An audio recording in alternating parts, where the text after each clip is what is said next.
ఇప్పుడు సర్వసాధారణంగా ఏమంటారంటే మీరు కామాన్ని వదిలిపెట్టండి, క్రోధాన్ని వదిలిపెట్టండి అంటారు.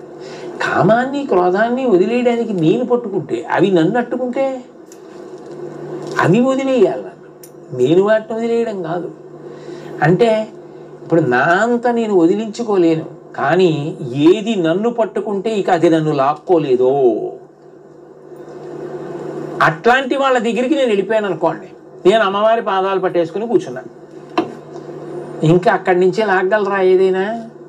ఇంకా విశ్వంలో దేనికైనా సాధ్యమా? అటువంటి శక్తివంతమైన ప్రదేశంలోకి చేరిపో. ఎండగా ఉంది, నీళ్ళలోకి వెళ్ళిపో. వర్షం వస్తోంది, ఇంట్లోకి వెళ్ళిపో.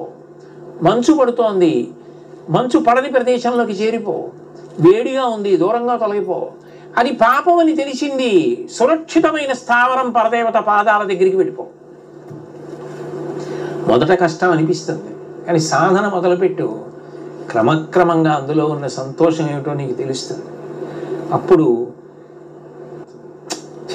అందులో ఏ సంతోషం ఉంది అనిపిస్తుంది. అప్పుడు ఇక నువ్వు అది నిన్ను లాగలేదు, దాని ఆకర్షణ నిన్ను లాగడానికి సరిపోదు, సాధ్యం కాదు. మహాపురుషులు కంచి కామకోటి పీఠాధిపత్యం వహించినటువంటి మహానుభావులు చంద్రశేఖరీంద్ర సరస్వతి చెప్పిన అనుగ్రహ భాషణాన్ని మీకు చెప్తున్నాను నేను. ఇది మార్గము, అటువైపుకి తిరుగు. అట్లా నీ అంత నువ్వు ప్రయత్నం చేసి మొదలు పెడితే ఆవిడ లాగేస్తుంది. ఆవిడ శక్తి ఆవిడకుంది, ఆవిడ లాగుతుంది. ఆవిడ శక్తికి ఉన్న గొప్పతనం ఏమిటి? ఒక అడుగు నువ్వేస్తే 1000 అడుగులు ముందుకు వచ్చి లాక్కుంటుంది, లాక్కుని కాపాడుతుంది. ఆ కాపాడటమే ఆ తల్లి అంటే పడిపోయిన వాడిని పావనుండి చేసేస్తాం.